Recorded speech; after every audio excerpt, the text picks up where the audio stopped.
notre source de vie que l'Atlas marocain tente d'en assurer le renouvellement de par la quantité de neige et de précipitations qu'il reçoit chaque année. Il alimente ainsi nos lacs, nos rivières et favorise la naissance d'une biodiversité remarquable, de forêts, d'écosystèmes et de paysages naturels de qualité. C'est le cas du parc national d'Ifrane, une aire protégée créée en 2004 au cœur du Moyen Atlas, sur une superficie de 125 000 hectares, pour conserver et valoriser ce patrimoine naturel qui contient la plus grande forêt de cèdres en Méditerranée.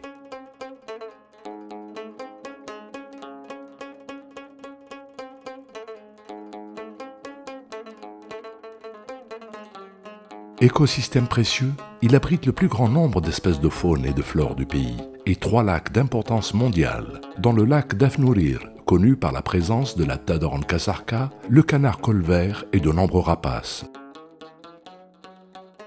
La biodiversité aquatique est favorisée grâce aux quantités d'eau permanentes du Moyen Atlas, où vivent les espèces de poissons telles que la truite fario, une espèce endémique de la région. Les grands mammifères sont représentés par une espèce spectaculaire, le singe magot qui s'épanouit entre les arbres majestueux du cèdre de l'Atlas. Malheureusement, la beauté de ces paysages naturels et la quiétude de ces espèces ne sont plus à l'abri des nuisances humaines. Les coupes illégales, le braconnage et le surpâturage sont devenus quasi quotidiens et la dégradation ne cesse de prendre de l'ampleur, atteignant des phases préoccupantes. Le risque de l'irréversibilité devient sérieux, surtout que la question du changement climatique vient amplifier le déséquilibre écologique.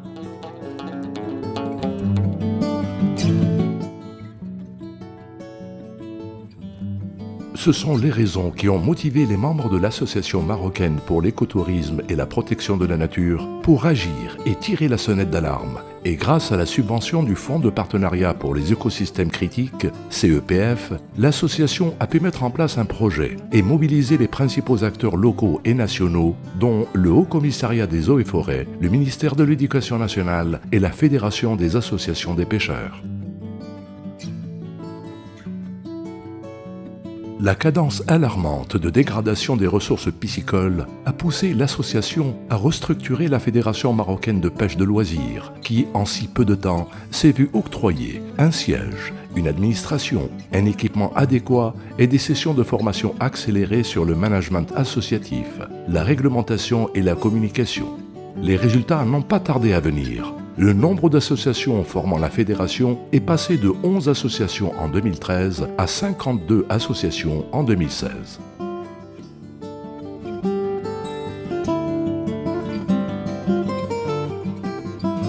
Les manifestations de la pêche écologique se multiplient. Le concept des pêches no-kill fait son apparition et la sensibilisation sont désormais des actions centrales de la fédération.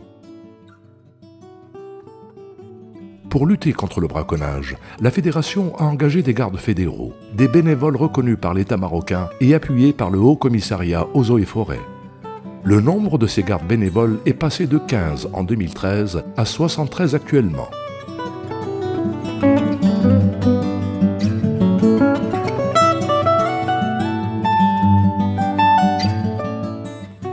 En effet, entre 2014 et 2016, plus de 2100 sorties de contrôle ont été effectuées par les gardes bénévoles, enregistrant des résultats très satisfaisants.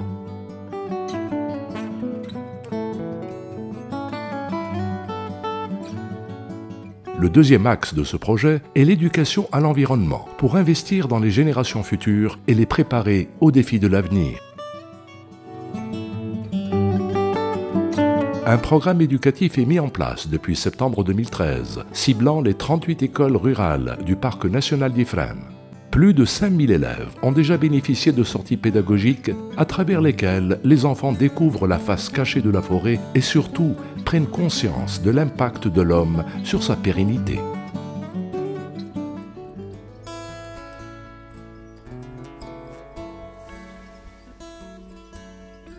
Le programme éducatif vise à inculquer la fibre écologique aux jeunes riverains du parc national d'Ifrane. En d'autres termes, là où la dégradation des écosystèmes naturels menace l'équilibre de toute une région.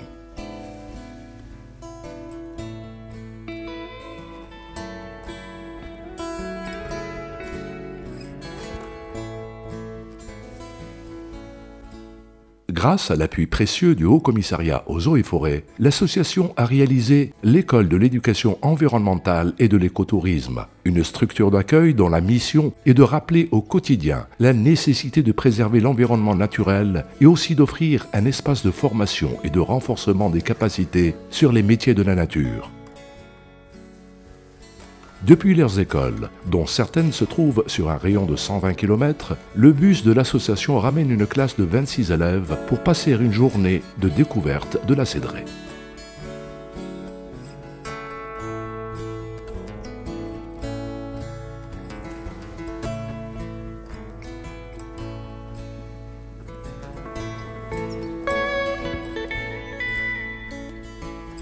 Malgré que les enfants vivent en pleine forêt, rares sont ceux qui connaissent ses vraies valeurs écologiques.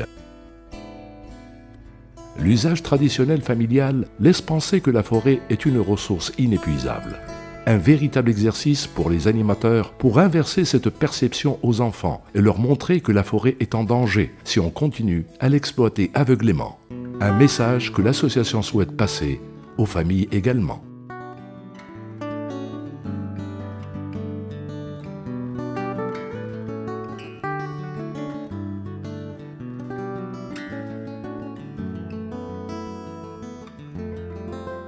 Plusieurs outils sont développés par l'association pour rendre le circuit pédagogique beaucoup plus interactif, permettant la découverte de l'écosystème cédré, des ressources en eau et des espèces de faune et de flore qui l'accompagnent, telles que le singe magot et la truite fario, deux espèces spectaculaires mais en voie de disparition.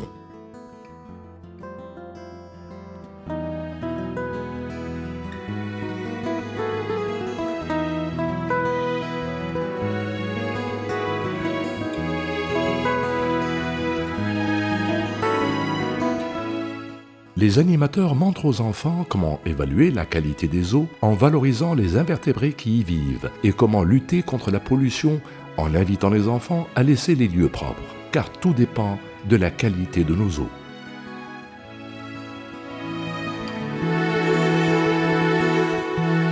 La truite fario est l'exemple de l'espèce sensible dont la survie est affectée par un simple changement du milieu.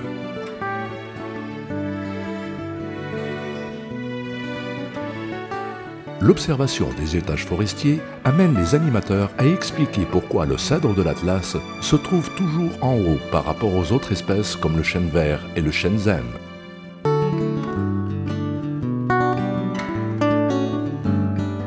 Une occasion pour dire quelques mots sur les effets du changement climatique sur le cèdre qui doit chercher les zones froides pour se maintenir. حنايا دابا في النشاط نتاع الرسم كيورينا الاستاذ كيفاش رسموا التدرج نتاع الاشجار في الجبال. يعني كيكون البلوط الاخضر لتحت حيت هو كيستحمل ما كيستحملش البروده بينما الارز كيستحمل هو البروده يعني كيكون هو الفل. Les enfants dessinent, regroupent les composantes des arbres et essayent de reconstituer sur leur papier l'arbre emblématique du parc national. Le singe magot, espèce d'attraction au niveau du parc national, subit malheureusement un changement de son régime alimentaire à cause des visiteurs qui le nourrissent, le rendant dépendant des axes routiers. Le changement de comportement de cette espèce menace sa survie et déséquilibre davantage l'écosystème d'une manière générale. Les enfants comprennent que la place du singe est dans la forêt.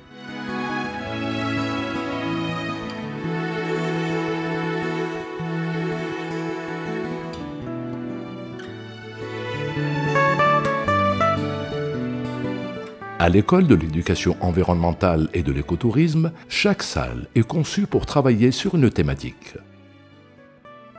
La salle verte, pour discuter de la forêt et à travers des jeux, comprendre l'impact de l'homme sur la nature.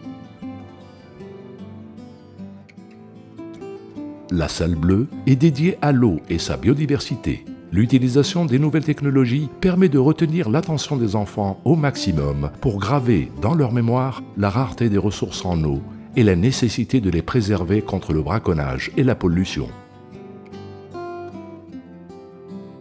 L'atelier didactique permet aux enfants, à travers des contes, de reconstituer une mare et son écosystème, une façon de valoriser ces espaces naturels.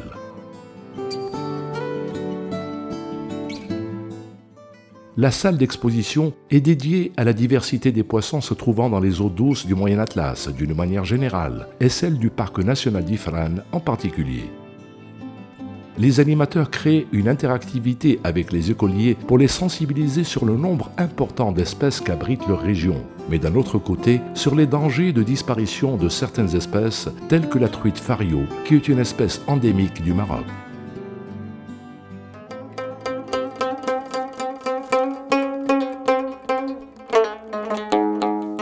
L'école de l'éducation environnementale et de l'écotourisme est une structure d'accueil qui offre des formations en écotourisme et cherche à contribuer à son développement au sein du parc national d'Ifrane à travers le circuit écotouristique intitulé « De la truite fario à la Tadorne Kasarka », s'étendant sur 35 km et relie cette école au lac d'Afnourir.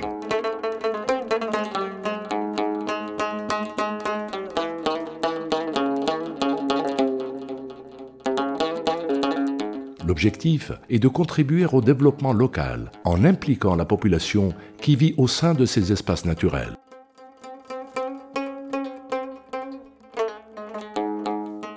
Grâce à l'appui du CEPF, l'Association marocaine pour l'écotourisme et la protection de la nature a pu créer une dynamique de conservation regroupant les services étatiques, les collectivités locales et le tissu associatif.